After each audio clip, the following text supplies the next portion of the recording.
Something to Smell the Damn Roses, and today we have Melissa with us. Hello, everybody. So Melissa really likes animals, and would you like to introduce our friend here? This is Kai. He's a blue-headed Pyonis.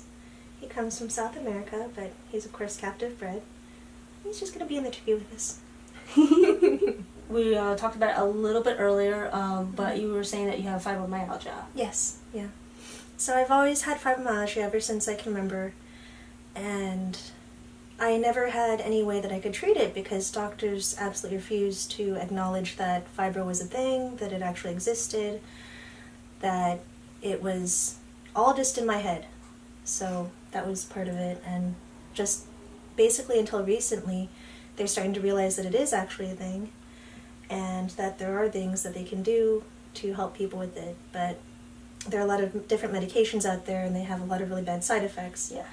So I've actually, this past year I've been trying this herbal medication, and you take it like a tea. It's called Kratom.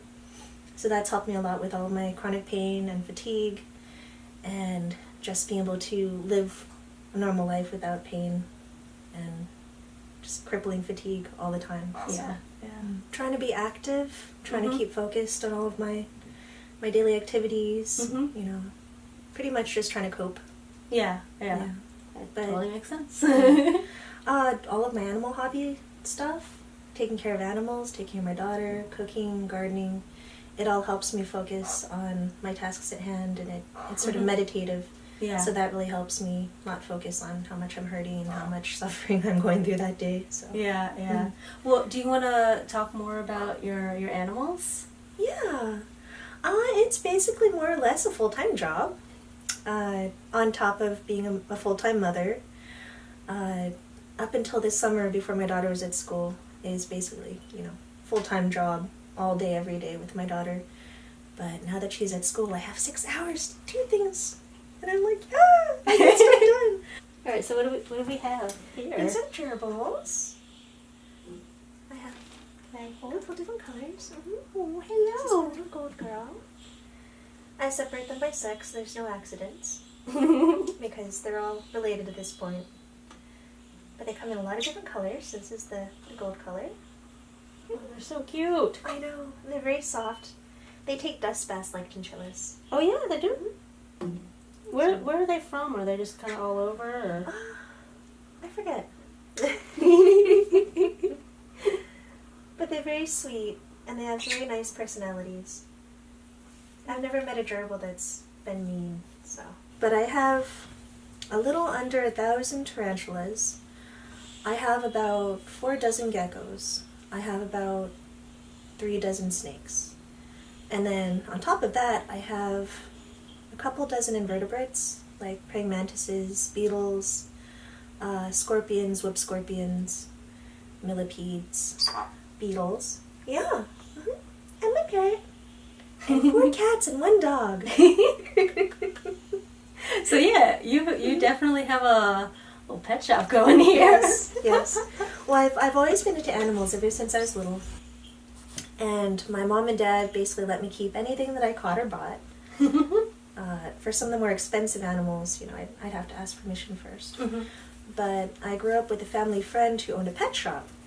And he was actually the coolest, biggest reptile shop in all of, I don't want to say California, but probably in Orange County.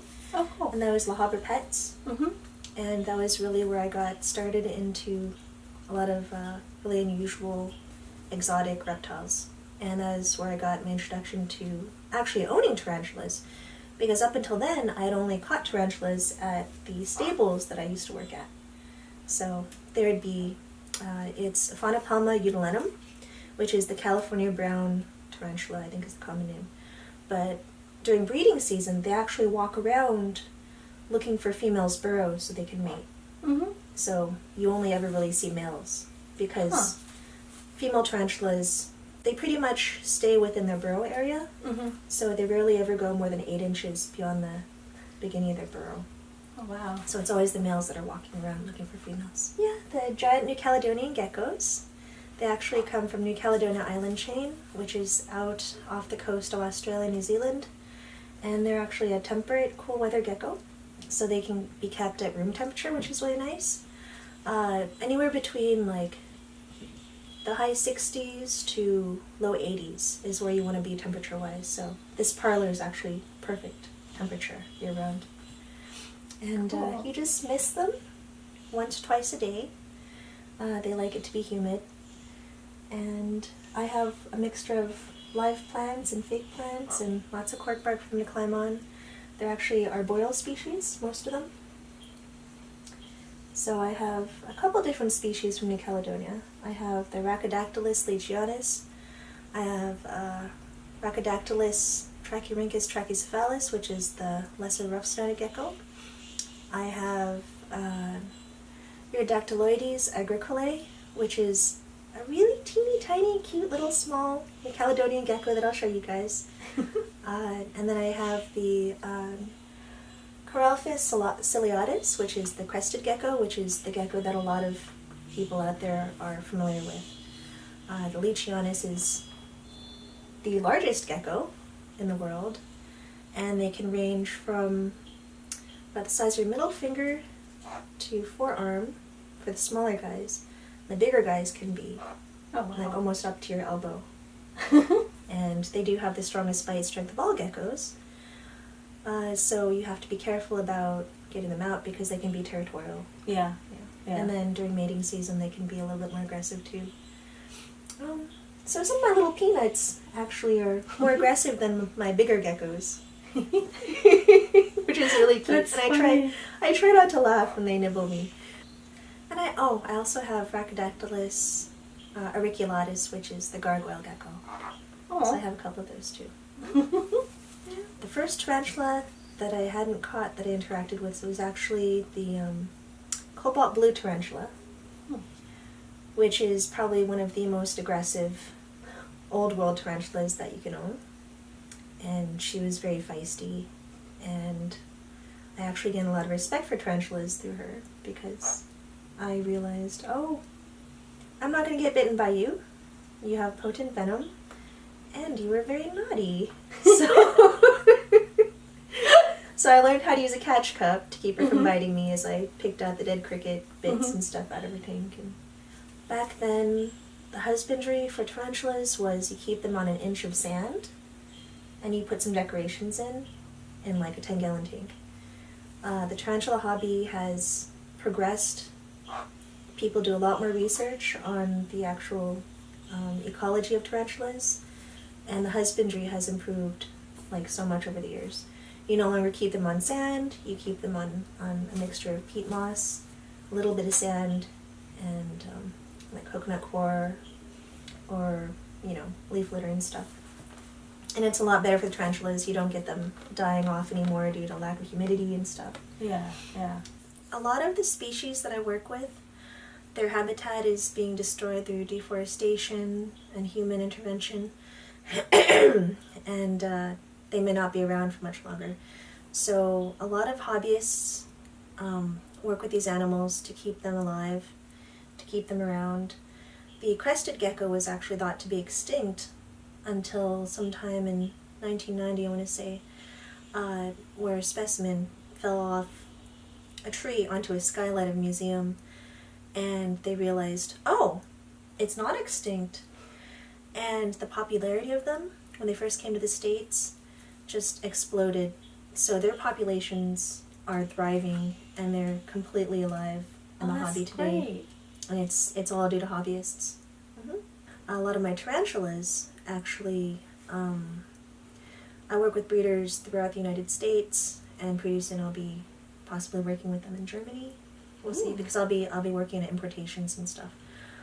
So a lot of the tarantulas are locale specific, and some of these locales may only be a couple of miles wide or long, and they're specific to this very tiny little area of ecosystem.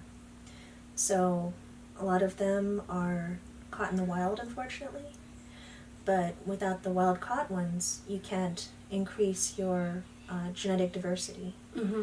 But there's so many people going out there and catching them that it's really making an effect on their numbers and the population. And then there are people who are are scared of spiders, and they'll see one come into their house, and they'll be like, oh my god, a spider, and they'll kill it.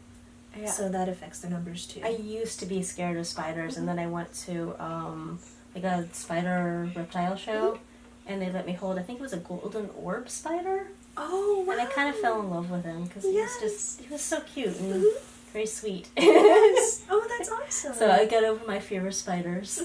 That's great. Yeah. That's actually part of what I like to do too, is outreach and education. Yeah. When it comes to the creepy crawly things. I actually bring animals into my daughter's school to share them with the class. And sometimes I'll do presentations with them. And I'll let the kids, look at them, and if they're comfortable, handle them. And they can come as close as they want, or they can stay as far away as they want, however they're comfortable with it. But I always tell them, these animals are a fraction of the size that you are. They are more scared of you than you are of them. And you don't have to be scared of them. They're not trying to hurt you. The only time that they might react is out of fear, or if they're not feeling well, or they're trying to tell you they don't want to interact with you. Yeah. Please leave me alone.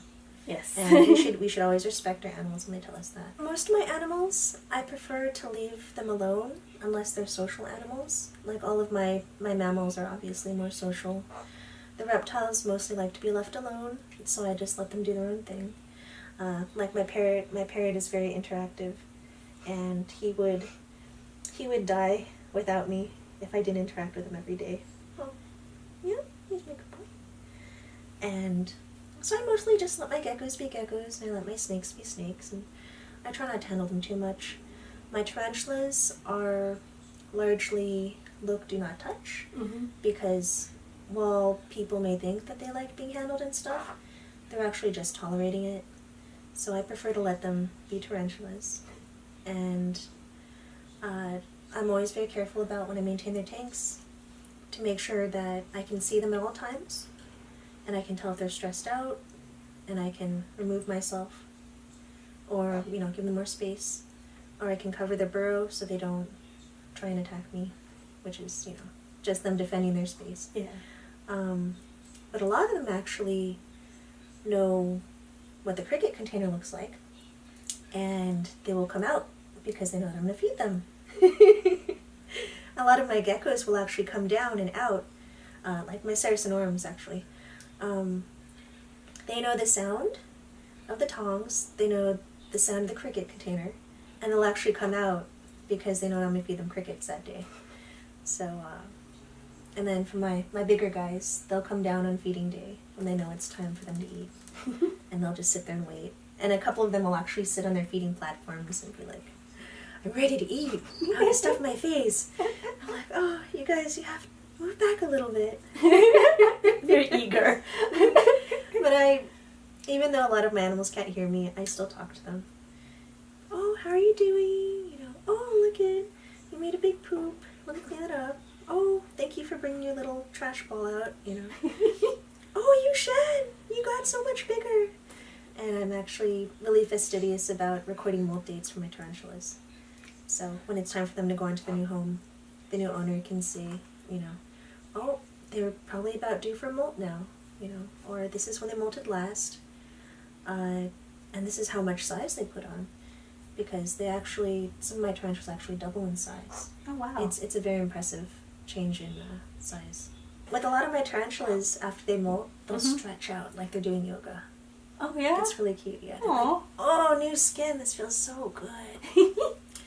They'll just stretch in like the weirdest positions. I had one, and she had this little log hide, and she actually like stretched out as long as she could on either side of the log. It was really cute.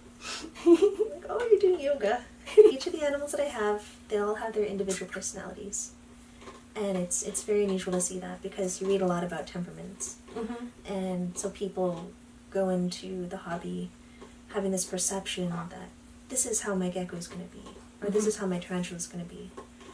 And then they get the animal, and the temperament is completely different from what they read about and what they expected. Yeah. And it's because each animal is an individual. Yes. And each, have their own personalities. Is there any... They're like people. They're like cats, they're like dogs, they're like people. They're all individuals. Is there anybody's personality that kind of sticks out to you? Yes, actually, Euclid Faraday is my agricolae up there. And he actually comes down whenever I open up the house to see, what's going on? Do you have food for me? What do you have for me today? And if you put your hand out, he'll actually walk right onto your hand and say hi. Yeah, he's very friendly. Aww. He's the most friendly of my New Caledonian geckos. And I actually have a Gastrophilus prasina, which is, I believe it's a green-keeled lizard? Green-keeled grass lizard? I'm not sure what the common name is.